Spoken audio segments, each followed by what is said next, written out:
I'm so excited to talk about this, you guys. Thanks for coming tonight. I know everyone's tired and, we've had a long week, and so thank you for taking your time to come and to listen tonight, because I think it's important, and it's something that I want to share my passion with you.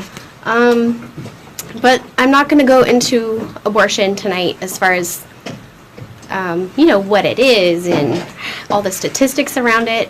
I'm really just here to talk to you guys about what can we do and how can we get involved. I will go into a little bit of depth about it just so we have a frame of reference, but I won't spend too much time there, okay? But essentially, I want to talk about first, why is pro-life work really necessary? What does abortion have to do with me? I have actually a couple stories to share. One is about my best friend, and then another one is a work story. I realize that talking about abortion can be hard for many people, and many of us have been, in some way, potentially been involved with it, whether it be us or whether it be a family member or one of our friends.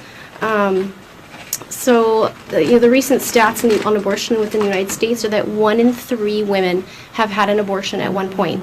So it's very common.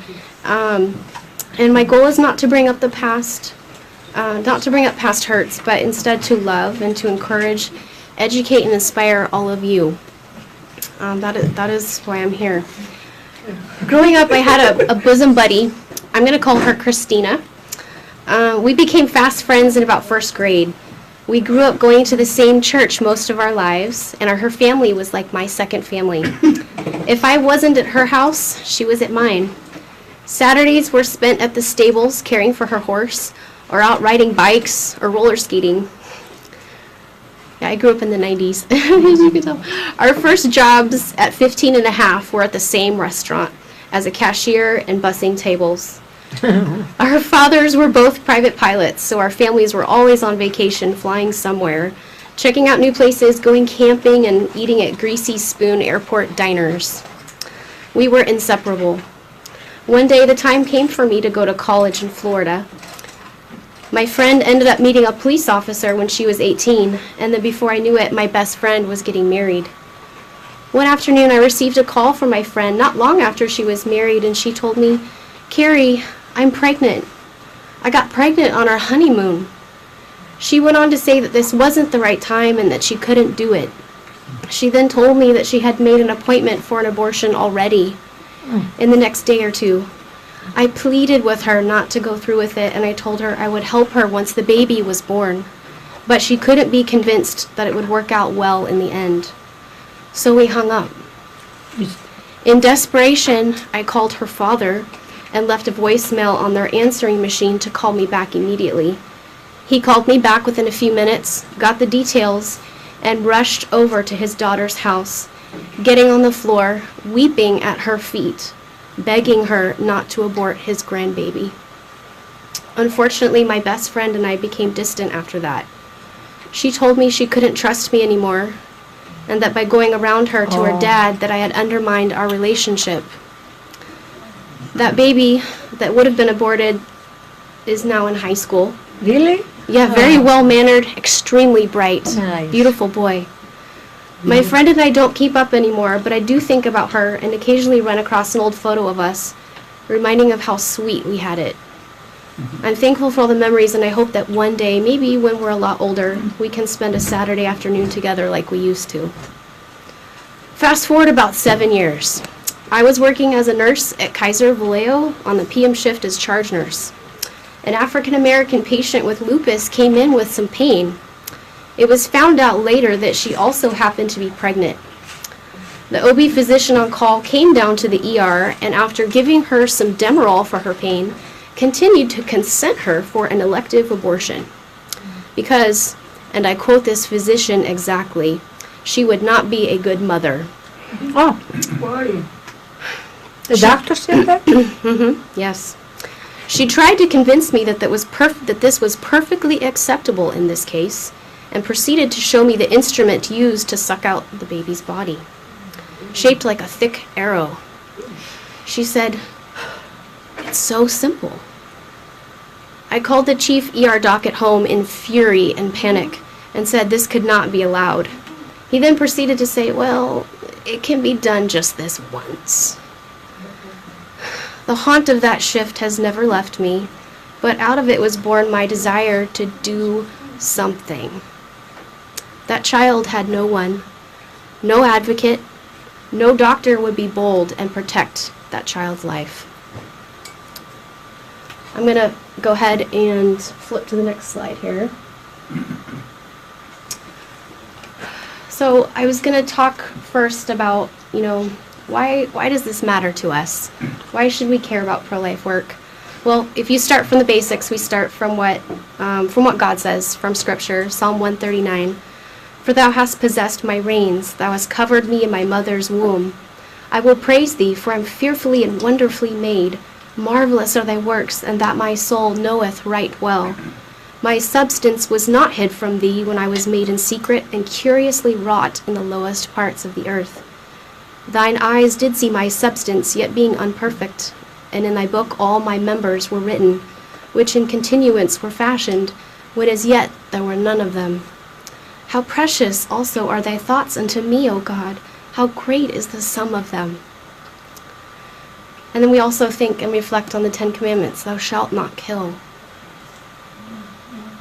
And I love this cute little picture. I found this, I Googled the verse, and that popped up, and I thought it was super cute, so I threw it in there. For you formed me, my inward parts, you knit me together. And I love that little picture. The next slide, we're just going to talk very briefly as well. What do our church fathers, what do they say about abortion? Well, from very early on, actually, in church history, abortion was specifically addressed. We see here as early as the Didache in 120 AD, thou shalt not murder a child by abortion. St. Jerome, they drink potions to ensure sterility and are guilty of murdering a human being not yet conceived. Some, when they learn that they are with child through sin, practice abortion by the use of drugs. Frequently they die themselves and are brought before the rulers of the lower world, guilty of 3 crimes: suicide, adultery against Christ, and murder of an unborn child. Letter 22:13. And actually there is data now to support that women who have had abortions are more at risk for suicide.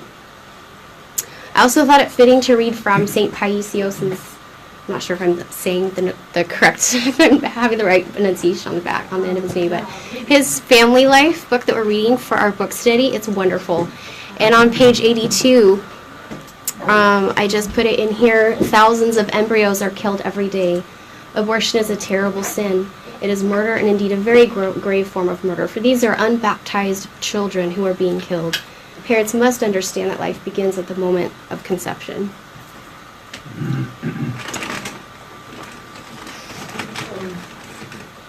And I have some other quotes, but I'm not going to read them since we're kind of short on time.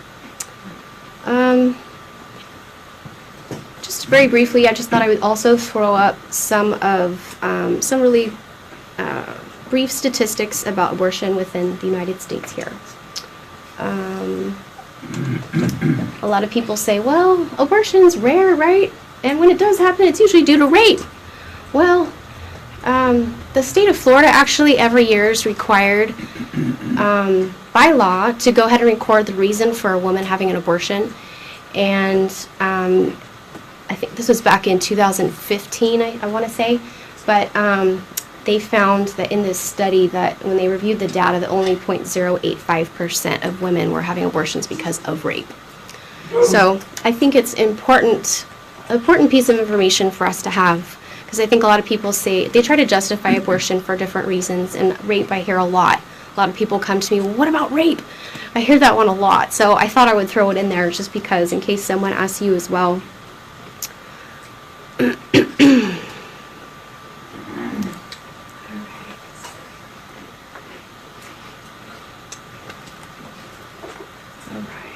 And then just to talk very quickly about what's going on in our churches. First, I'm going to read a quick story. A few years ago, a young lady from our parish called me out of the blue and told me that her friend had had unprotected intercourse, had taken the Plan B abortion pill, and was wondering if there was a chance that she could still be pregnant. I told her, just have her call Alpha and make an appointment. They can give her counseling there. It was clear that her friend needed some peer counseling, and I didn't want to waste the opportunity for the encounter. So I just said, oh, just send her over. The young lady asked again, and then again, if it's possible that her friend could still be pregnant. Not seeming to hear my answers, and then finally she said, Carrie, it's me. I'm the one. I'm so glad she didn't see my face, because my jawbone almost completely came unhinged at that moment. And this was a young girl in our parish. 18.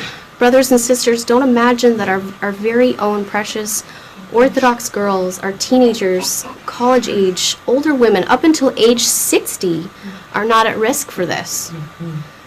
Planned Parenthood released in a recent report that most women who had abortions reported that they were religious, they were Christian. Greater than 70%. This was truly astonishing to hear at first, but when I remember that none of us are above being tempted, I am moved to compassion and to humility. These are the tools that we need to serve these ladies at such a moment in their lives. And I put on here too that certain countries where Orthodoxy has been there for a very long time. My family's from Slovenia, and there's a lot of Greek Orthodoxy is also deeply embedded in countries like that as well. So, How about the Catholics? What was that? And Catholics, yes. In Italy, Yes. the most abortions there are in the world. Wow, that's amazing. It is amazing. Wow. I'll have to talk more about that. So the next slide. Well, what can we do? What can we do as a parish? Well, there's many things. I put on here our local pregnancy centers. We have 2 in the area, Compassion Pregnancy Clinic in Monterey and Confidence Pregnancy Clinic in Salinas. Studies indicate that women who receive an appointment at a pregnancy clinic and receive an ultrasound prior to having an abortion end up changing their minds over 90% of the time. Pregnancy centers have shown to be an effective method in reducing abortions. But I'm not medical, you say. That's okay. Most pregnancy centers are renting space, and they still have other needs that are just as big.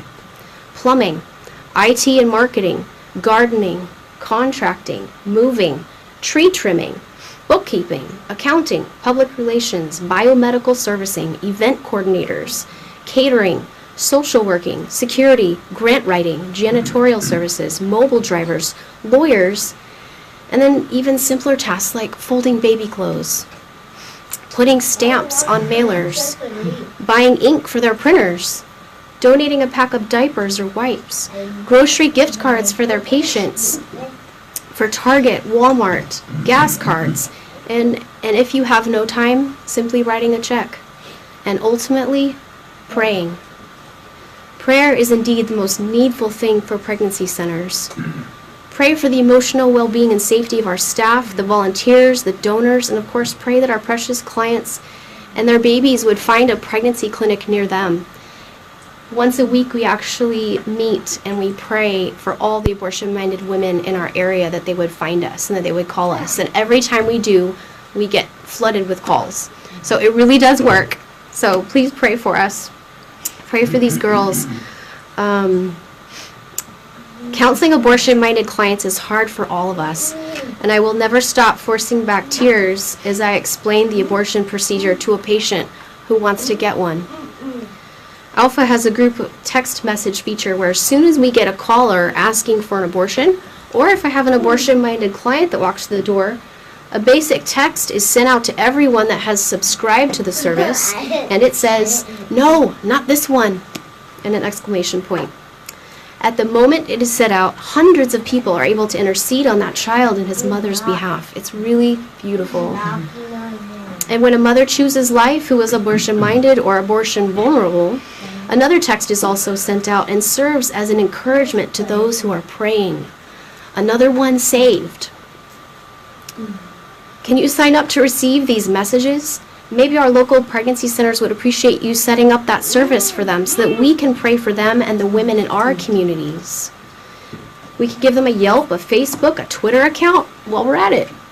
Almost all of our patients find the clinic that I work at through internet searches, referrals, or having been a previous client. And I'm sure other pregnancy clinics would be able to say that the same goes for them as well.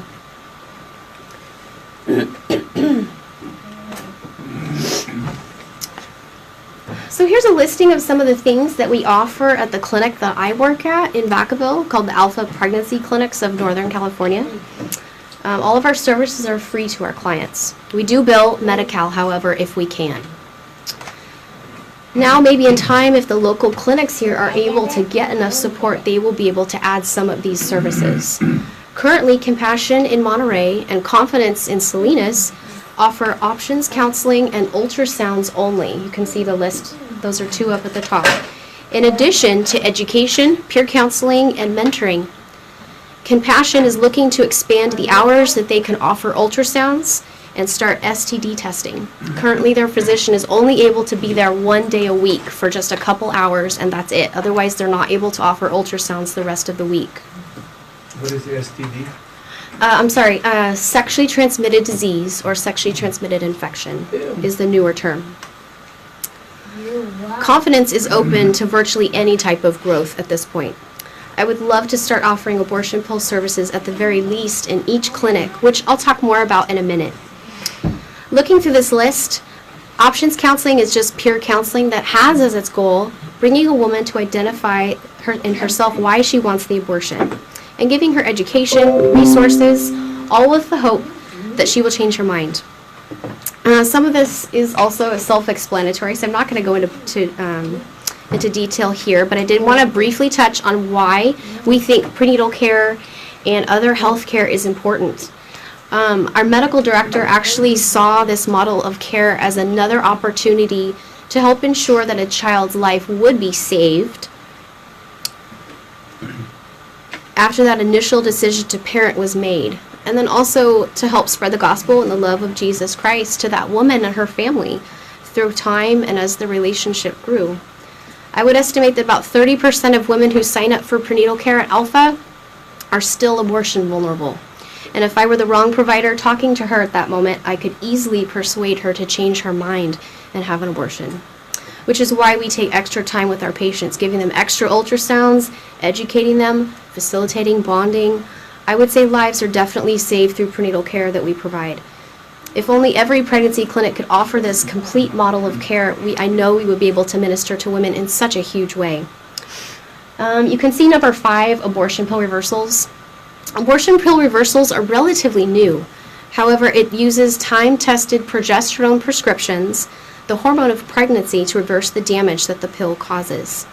Designed to end a baby's life up until about 63 days of pregnancy approximately. As long as the woman has only taken the first of the 2 pills and it has been less than 72 hours, there will be about a 60% chance that the child will survive. Studies done show no correlations between progesterone and birth defects when taken in this method. This is a very tangible way to save a baby's life within a matter of a few days. Our clinic just treated our first patient about a week and a half ago, and it looks like the baby is going to live.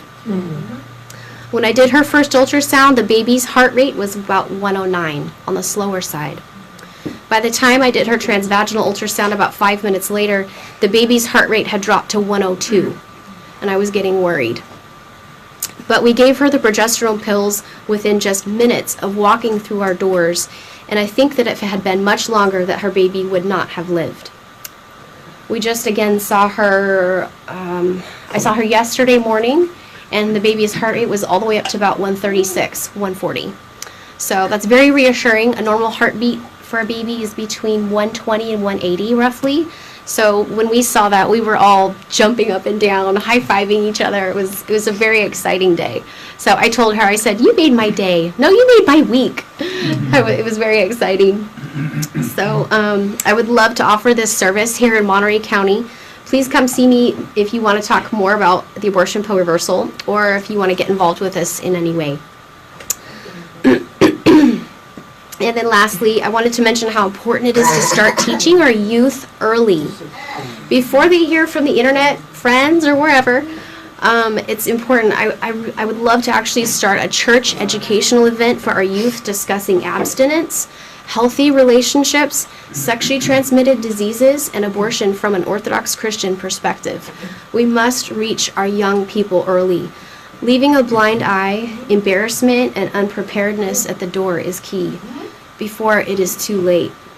The youngest girl that I've ever seen was 11 and pregnant. Oh my. Oh my gosh. Mm-hmm. This Yes. We teach sexually transmitted diseases starting in middle school in Vallejo, which may seem young, but the goal is to reach them with these messages before they make a bad choice, not after. Parents, youth leaders, church school leaders, please consider this. I truly believe it would be paramount for every church, every parish to have in place. Let's see here. All right, I've got a good story here. I'll share. I'm almost done. How are we doing on time, Father? Okay, all right. For women who have chosen life for their child, what's next? The bills and the lack of consistent housing, coupled with domestic violence and family stressors, sometimes just keep coming. A couple years ago, our other nurse practitioner on staff took a very young lady, about 24 years old, I'll call her Sabrina, with 5 children, cooking for them, loving them, giving them examples of what a healthy family looked like. Sabrina was raised in Richmond, California, sleeping on the floor to avoid getting hit by gunshots as they slept each night. She never learned to read and was unable to hold a conversation for more than a few minutes due to the lifetime pattern of stress and fatigue. Her grandfather used her name to buy a car, then ran away and left her with all of the debt. The father of her children was old enough to be her biological father and was abusive to her and her children. The night came when she had nowhere to go, and Kathy took her in and loved her. This patient ended up going to school, learning how to read, and was taken to church each Sunday. This is such a beautiful picture of what I really believe Christ wants us to be for other people. Available. I do have other stories as well, but I do have a quick video just to kind of show you what a pregnancy clinic looks like on the inside. So that is obviously a video of Alpha, but it really goes for all pregnancy centers. That's what they do. They're doing ultrasounds. They're seeing patients. That's what they all look like. So, Well, thank you. yes, thank you so much, you guys, for coming. So, is there any reason why abortion would be accepted by the church? Like today, what does the church say when somebody gets raped? You have to keep the child. There are extreme situations that might lead otherwise, but they'll be very extreme and very... Life is life. Yes. And they've done studies to show that even when a child is conceived and raped, that the trauma of having an abortion would make the rape even worse. So they have done studies to show that. So, Carrie, what is missing for having a clinic like this in Monterrey or Salinas? You said the first 2 bullets on the list were Yes. covered, but the rest are not. Yes, exactly. How much money would be needed to fill in the rest? That's a great question. If I ended up working up here and quitting my job, I could go ahead and run that potentially for very little. Meaning what? Like maybe 40,000 a year, approximately. So maybe 40,000 a year for me to work there and build the clinic and establish the programs. How many lives would this program be able to save per year? That is a good question. It depends on the clientele. It takes time to build a clientele. It takes years of referrals and people getting used to it. To give you an example, at Alpha, we had about 38 appointments last month. Not all of which are abortion-minded or abortion-vulnerable people, but Really? You work for this company? I do. That's who I work for. Yeah.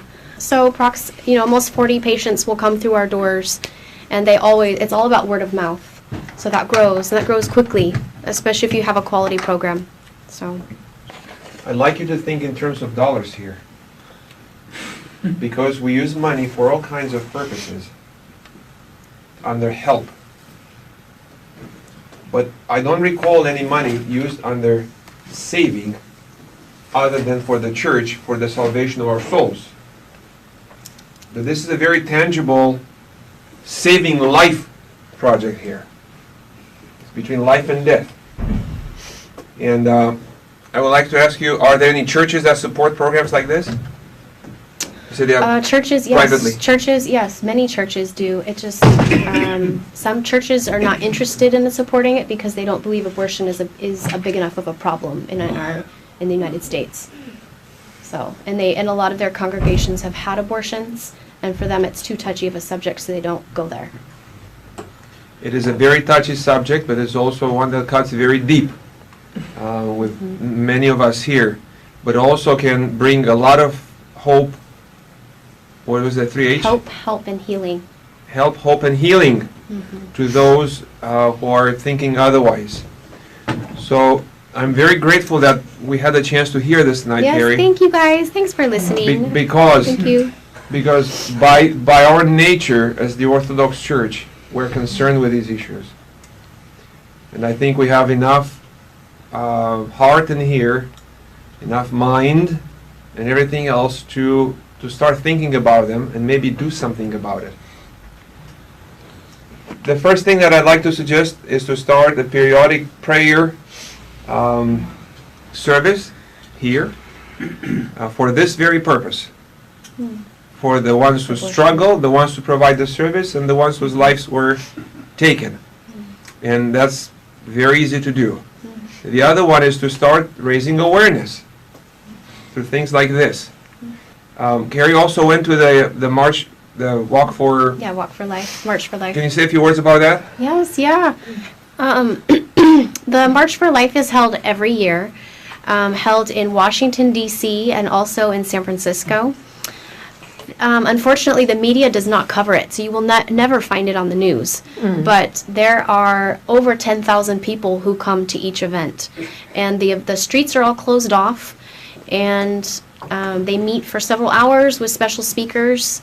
Some of the speakers would be like Dr. Delgado, who developed the abortion pill reversal, who I talked to you guys about that tonight. He came up with that. And then also David DeLayden. He's been one of the speakers at these events. And also Loretta King, who's the niece of Martin Luther King Jr. Whoa! Yes, she is very pro-life. She's still alive? Yes, she's still alive. How Yes. old is she? Older. Older. But she's wonderful, Oh, and I she. thought was- And Yes. also Carrie Voyce was Yeah. a speaker this year. Oh yeah, and then there was also the church also had a private symposium afterwards, so I was able to share a little bit about what I do there as well.